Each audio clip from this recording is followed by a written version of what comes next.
खामगाव तालुक्यातील रामनगर येथील मस प्रकल्पाच्या बॅकवॉटरमध्ये एक मानवी सांगळा सापडला आहे. त्यामुळे परिसरात एकच खळबळ उडाली आहे.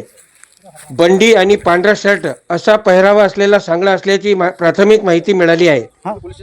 खामगाव ग्रामीण पोलीस घटनास्थळी दाखल झाली असून हा सांगळा कुणाचा याबाबत विविध चर्चांना उधाण आलं आहे. विशेष म्हणजे फॉरेन्सिक टीम ही घटनास्थळी दाखल झाली आहे. सर्वप्रथम गावातील मच्छीमारी करणाऱ्या गोविंदा मुंडाले रामनगर येथील या व्यक्तीने सांगळा पाहिला. त्यानंतर याची माहिती मिळताच ग्रामपंचायतचे चपराशी महेंद्र राठोड यांनी खामगाव ग्रामीण पोलिसांना माहिती दिली. सध्या घटनास्थळावरून फॉरेन्सिक टीमने पंचनामा करून सांगळा ताब्यात घेतल्याची माहितीही मिळाली आहे. सायन दैनिक खबरे शांतकसाठी रामनगर येथून विशाल जैन, खामगाव.